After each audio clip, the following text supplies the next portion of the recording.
Organização Mundial da Saúde, uma a cada 100 pessoas sofre com a dolorosa tendinite. Mas o que será que causa esse problema? Quem vai nos responder é o nosso especialista de mãos hoje, que é o Dr. Sacha Medeiros. Tudo bom, Sacha? Seja bem-vindo, manhã da gente. Viu aí a Maria? A Maria, ela cuida também, ela faz reabilitação nos bichinhos silvestres, né? Próteses, né? Nos bichos, né? Nos pássaros, né?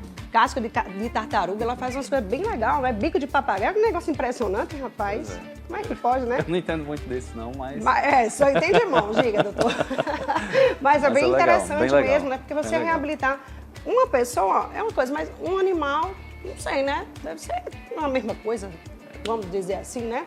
Mas vamos falar sobre tendinite. Você que está em casa, você pode participar junto com a gente, tirar suas dúvidas, pode mandar pelo nosso WhatsApp. Vamos deixar aqui o telefone para que você possa entrar em contato e mandar a tua pergunta sobre tendinite. Se você tiver algum problema sobre isso, tá, gente? Pode mandar para cá a tua pergunta, doutor Sacha já está aqui para responder, tá? O que é que causa, doutor Sacha? E qual é a causa e também o que é a tendinite?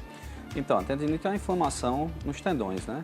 As causas podem ser várias. Você pode levar uma pancada e essa pancada não quebrar o osso, mas gerar uma tendinite. Mas também pode ser por esforço repetitivo, então um carregamento de um peso muito grande.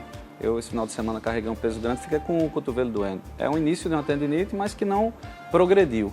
Mas se isso ficasse repetindo, isso poderia se piorar e virar uma tendinite que precisaria de um tratamento. Então, assim, são várias causas. A pessoa pode ter também uma doença reumática e ter uma tendinite por conta de um reumatismo.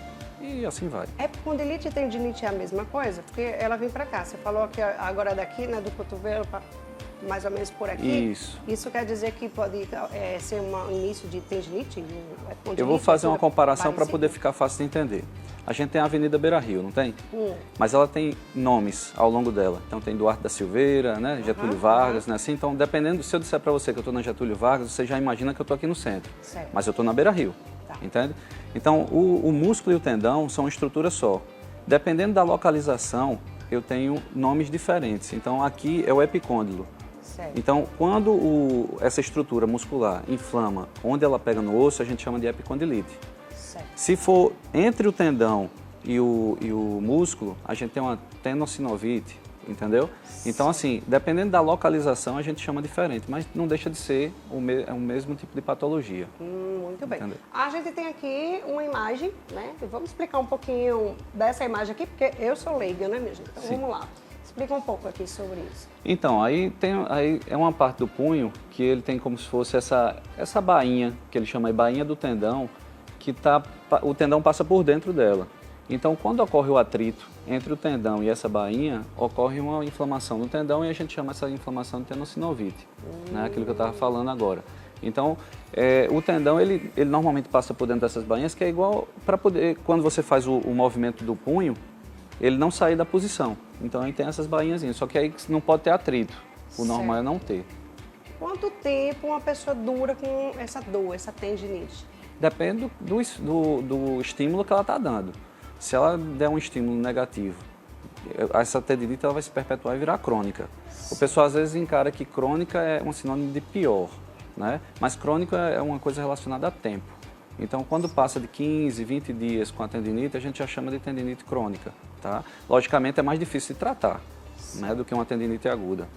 Tá? Mas se está começando a ter, é bom começar o tratamento isso, que foi o que aconteceu piore, comigo. Né? Que foi o que aconteceu comigo. Então, assim, eu percebi que eu tinha feito um esforço a mais no final de semana, senti já a dor, já comecei o tratamento para evitar que ela piore. E hoje piorasse, né? Piorasse. Porque senão, quanto mais a gente vai deixando, depois eu vou no médico, depois eu vou fazer uma fisioterapia, enfim. Tem aquela velha, vai piorando. Tem aquela velha frase, mas eu tenho que fazer, se eu não fizer, não tem quem faça.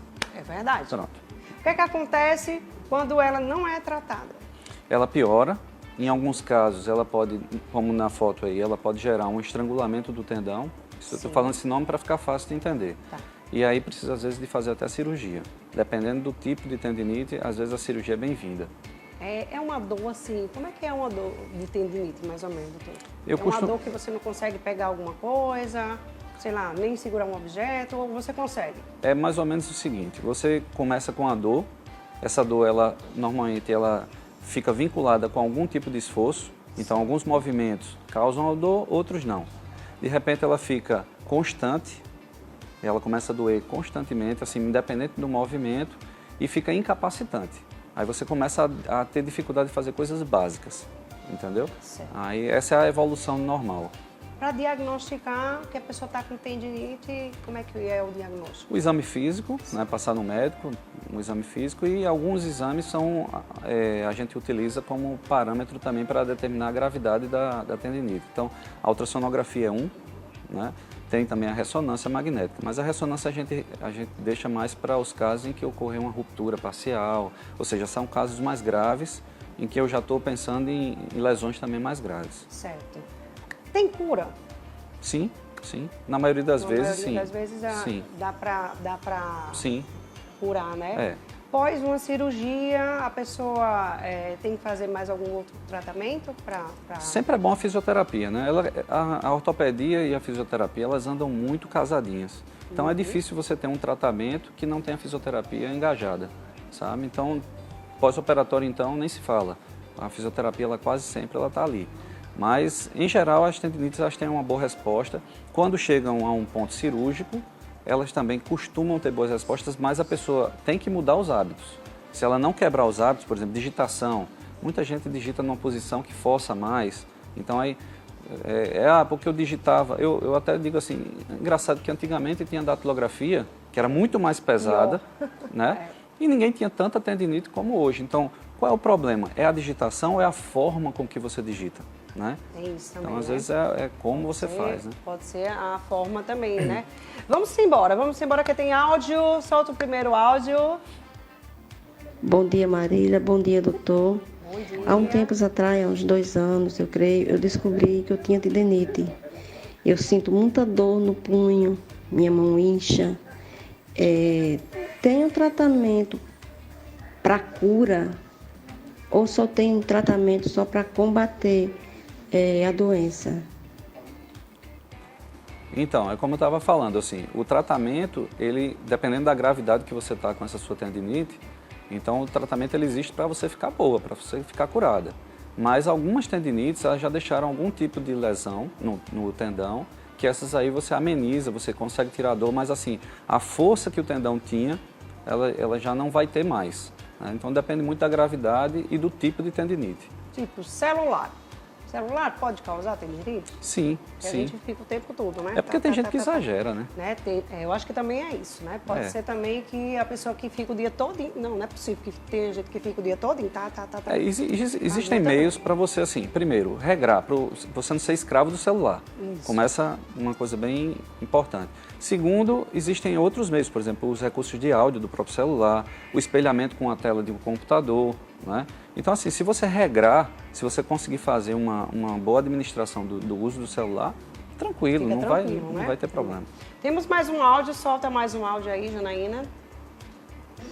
Olá, Marília, bom dia. Bom dia para todos. Bom dia para o doutor presente. Gostaria de saber se isso que eu sinto, se é uma tendinite. Tenho dores horrorosas em meu ombro, no meu braço direito. Sinto muitas dores horrorosas. Tem dia que eu não consigo nem pegar em uma xícara para tomar um café. Sinto dores tão fortes que a dor do ombro chega até a subir mais para essa parte do pescoço, onde eu fico com meus ombros todo inchado e dói muito. Sou cabeleireira há 20 anos. Estou há 2 anos querendo me afastar da minha profissão por muita dor. O ombro, ele tem, além da tendinite, tem a bursite.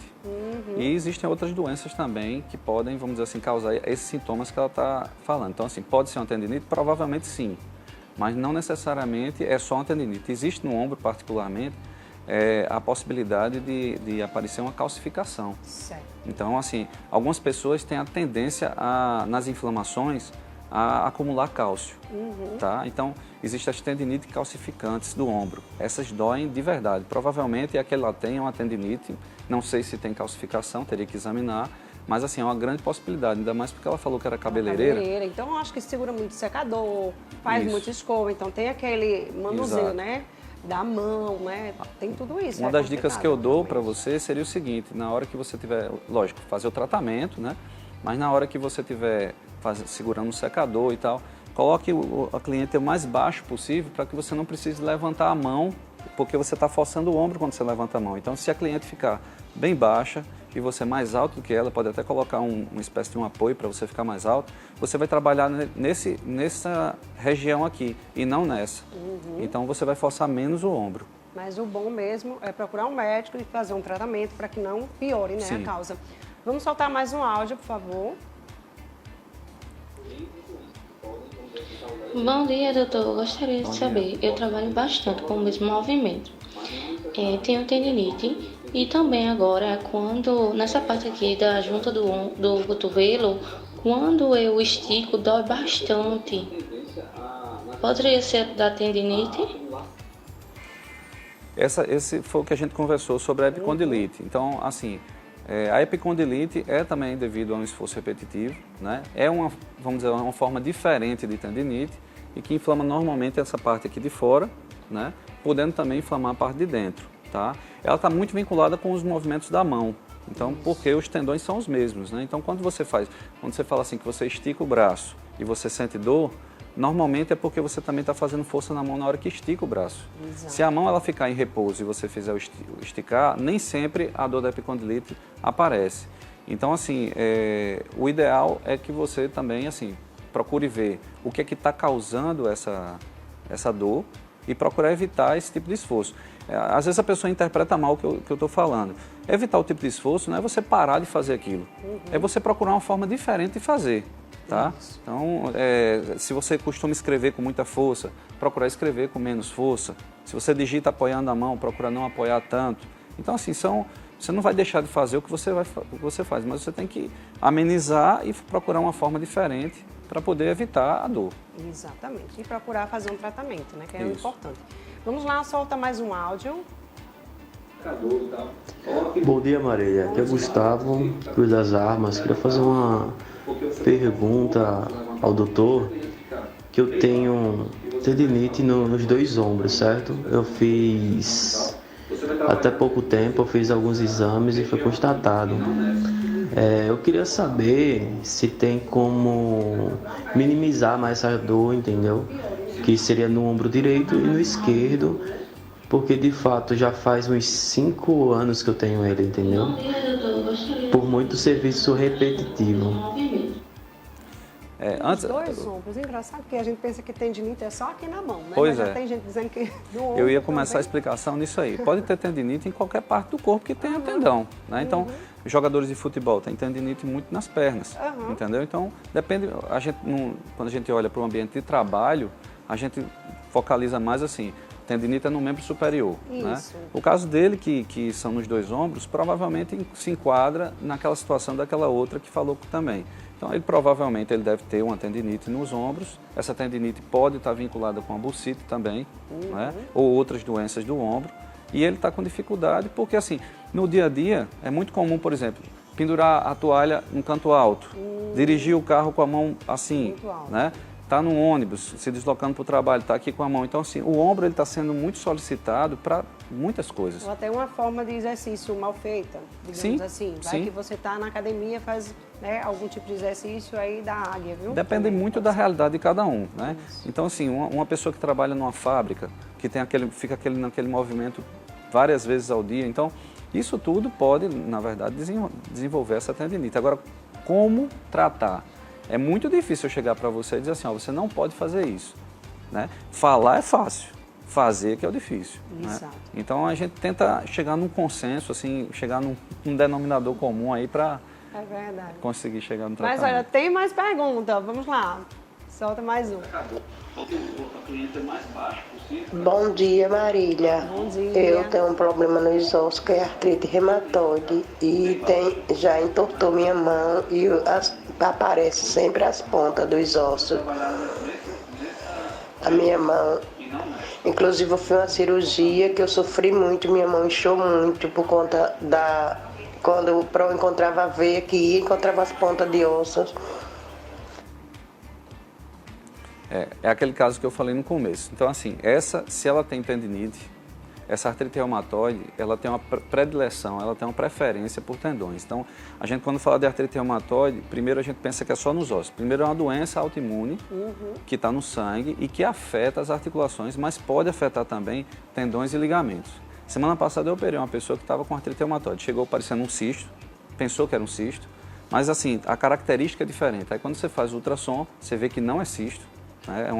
A gente chama de sinovite, que é uma inflamação decorrente da artrite reumatoide, e quando você abre o tendão, imagina esse tendão aí como se tivesse com uma espécie de uma gosma em cima, uma massinha, certo? Só que essa massinha não é palpável, assim, de você, não é como se fosse uma coisa sólida, tá? Então, isso é o efeito da artrite reumatoide nos tendões, a gente chama isso de pânus. Então, eu retirei todo o pânus, limpei bem o tendão, mas assim, a qualidade do tendão já não é tão boa, porque já foi danificada por conta da artrite reumatoide, com esse pânus em cima dele. Então, a doença reumatoide, as doenças reumáticas como um todo, também podem afetar o tendão, rompendo inclusive os tendões. Sinovite pode dar em criança, não é, doutor? Pode. Já desde, pode. Por exemplo, a criança pequenininha, ela já pode ter sinovite, sim, né? Sim. Eu sei porque meu filho teve um dia e eu não sabia o que era. Foi no fazia, quadril? Não consigo andar. Isso. Exatamente, no quadril. Ele tem 6 anos e a gente ficou desesperado, né? Porque ele dizia, não consigo andar, acordou assim, sem andar de jeito nenhum. E quando eu levei, né, ele para o médico, falaram que era sinovite, eu não sabia nem que danado era isso. O significado da palavra sinovite é uma inflamação na articulação. Isso. Não existe articulite, né? Existe tendinite, existe sinusite, mas não existe articulite. Aí a gente usa o nome sinovite. Mas é uma inflamação na articulação. Muito bem, tá aí. Obrigada, viu, doutor Sacha, por ter vindo aqui esclarecer sobre esse assunto. Sempre à disposição. Olha aí, gente.